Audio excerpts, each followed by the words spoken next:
J'aime Carlo Bengio, j'ai toujours aimé Carlo Bengio. J'aimais sa famille, sa mère qui dirigeait la Goutte de lait au Maroc avec une générosité indifférente aux religions et qui m'avait sacré plus beau bébé de Casablanca, titre que je revendique encore aujourd'hui, que vous le vouliez ou non.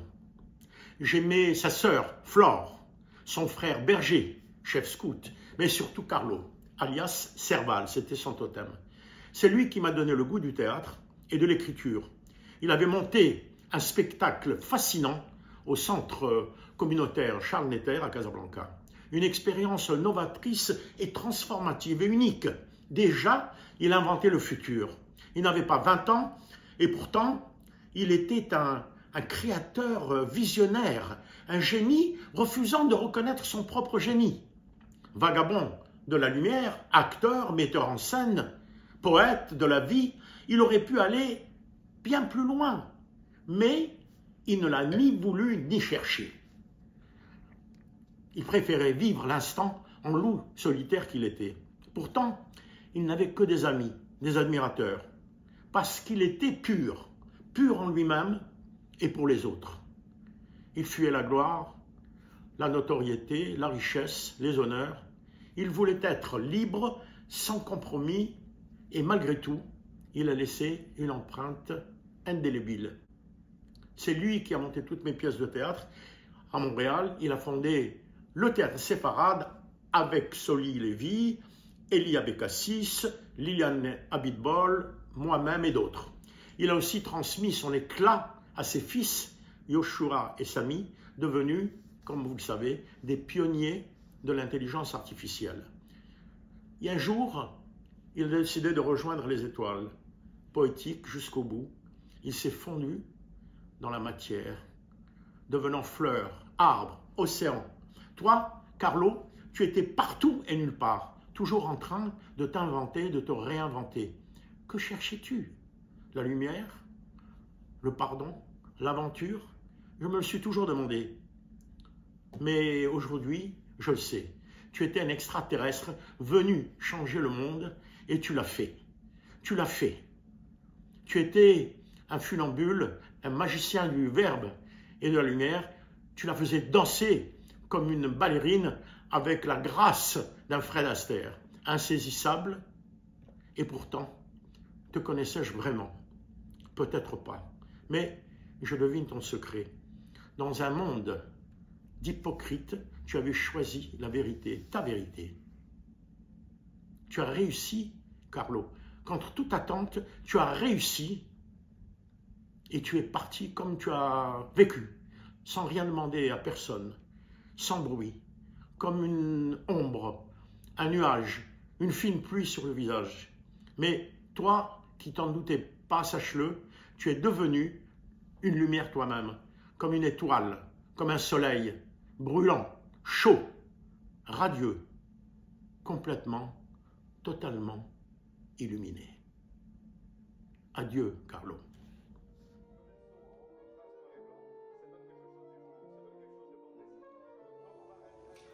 Bonjour, je m'appelle Michel Abitbol. J'aimerais parler aujourd'hui de Carlo Bengio, avec qui j'ai eu le privilège de travailler pendant quelques années. Carlo Bengio travaillait en tant que metteur en scène. Il était extrêmement rigoureux et professionnel dans son travail, mais c'était un peu antinomique avec ce qu'il habitait réellement. C'était avant tout un artiste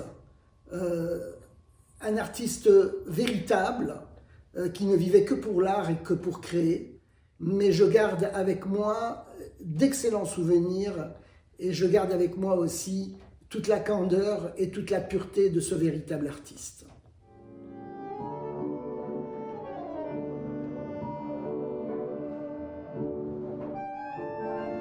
Carlo, je n'oublierai jamais l'héritage que tu as apporté aux différentes quinzaines séfarades.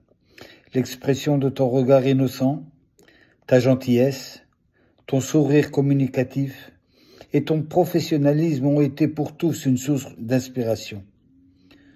Au nom de tous les bons souvenirs que nous avons vécus, merci Carlo. Que dire de plus de tout ce qui a été dit? Carlo était Un personnage unique en son genre, vraiment.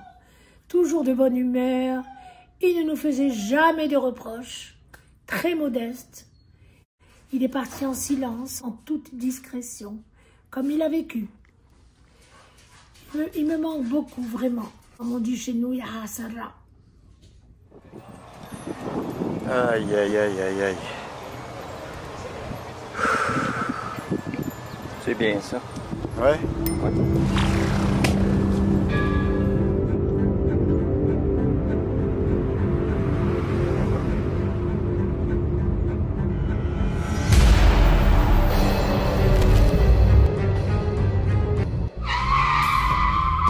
Je suis dans ma voiture. Quel bon moment de penser à Carlo. Carlo. Je pourrais prononcer son nom plusieurs fois. Parce que Carlo, c'est plusieurs Carlo. Mais c'est plusieurs Carlo qu'on n'oublie pas. À la fois créatif, à la fois génial, à la fois c'est unique, mais c'est un feu d'artifice. Quelqu'un que j'ai rencontré dans ma vie avec beaucoup de plaisir, beaucoup de surprises. Il n'y en avait pas d'autres, Carlo. Puis au fur et à mesure, on a fait des tournées ensemble, des anecdotes de tournées qui sont incroyables. Je me souviens de tourner en rond pendant une nuit entière avec Carlo à Amsterdam. On allait faire des spectacles là-bas souvent et on refaisait le monde. On s'en foutait de revenir toujours au même point jusqu'au lever du soleil. On a travaillé côte à côte, des nuits, des jours, parce qu'on habitait en plus la famille Bengio et nous, on était à un moment donné une commune d'habitation, une commune de création. Puis dans cette commune, les enfants comme Yoshua et Carlo, Carlo, vois-tu, je les mélange. Joshua, Samy et Carlo, voilà un team qui est tout à fait créatif, dont les neurones sont exceptionnels. Alors, je vous aime, et puis la vie, elle est ce qu'elle est. Il y en a des parties, il y en a des pas encore parties, mais un jour, on va tous être ensemble. On vous adore, on vous aime, à bientôt.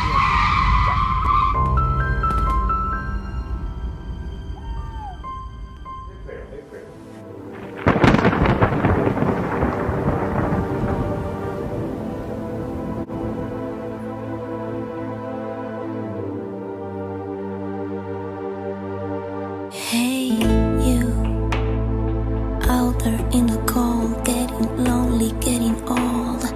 Can you feel me? Hey, you standing in the ice, lost with itchy feet and fading smiles. Can you feel me? Hey, you don't help them to bury the light.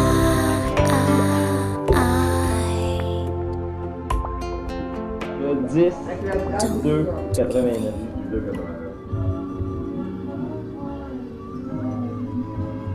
Oui, il t'a perdu. C'est ce que je fais, oui. Hein? Il t'avait perdu, hein? Regarde comme ça.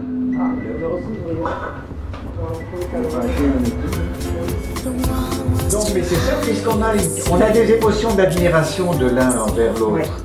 Et d'empathie, c'est-à-dire que nous-mêmes, on peut simuler dans notre système nerveux la douleur de l'autre. Alors voilà, c'est ça, c'est comme ça qu'on se...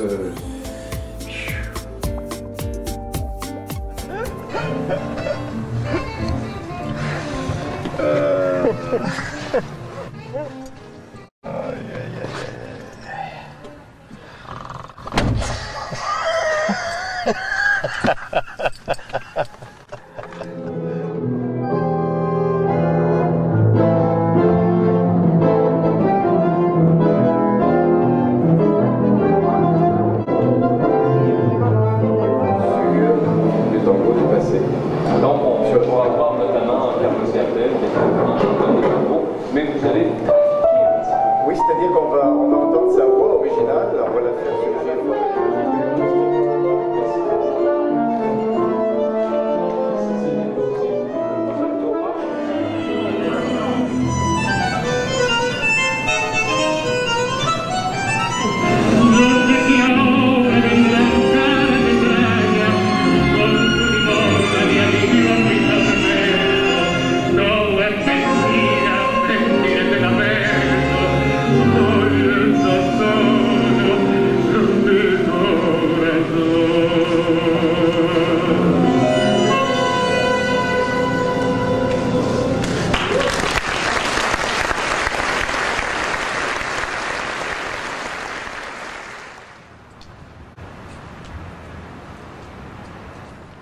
Je me ferai tout petit dans ta main.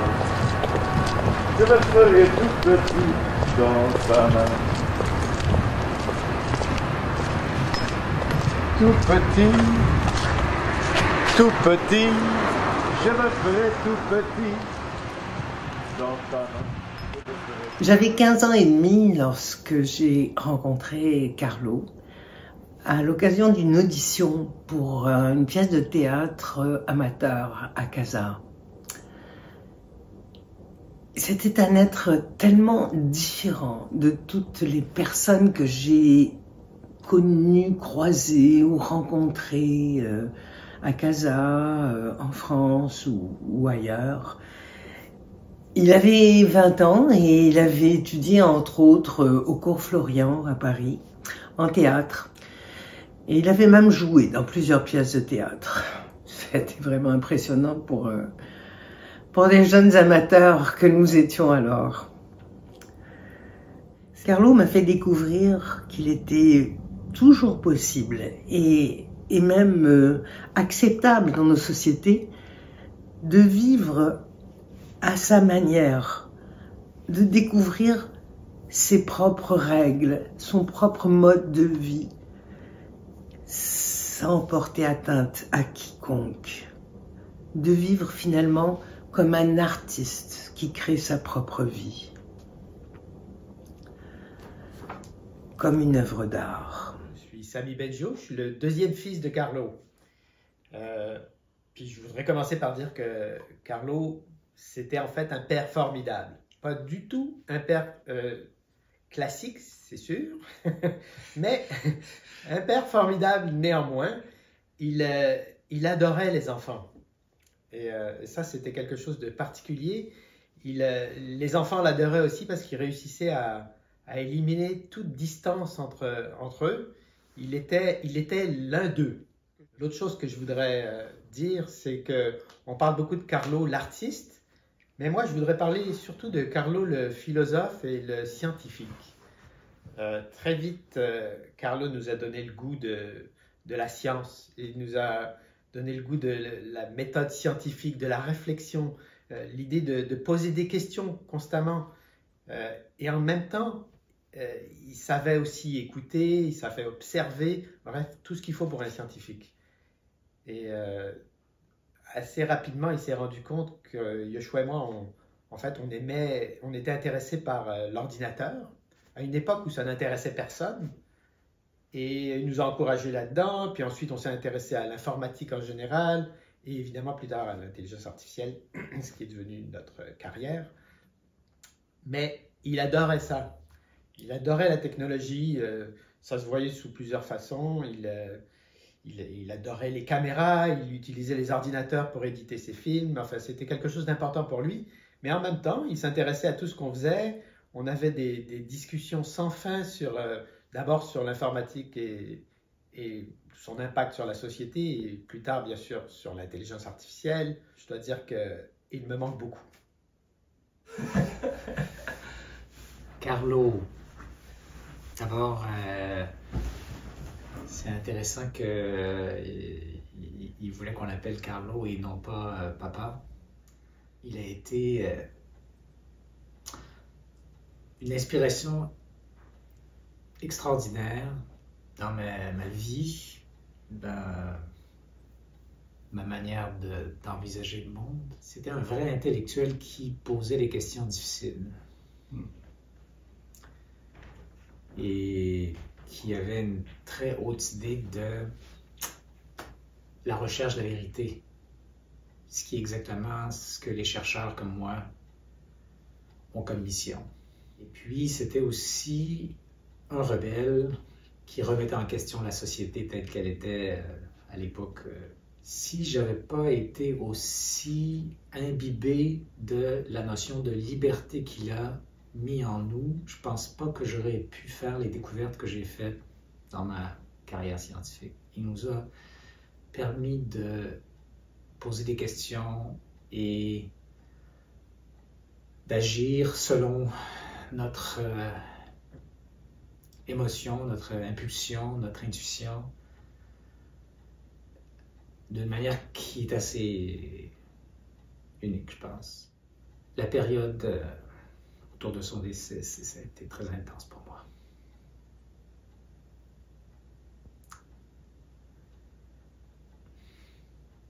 Justement, à cause de tout ce qu'il m'a apporté.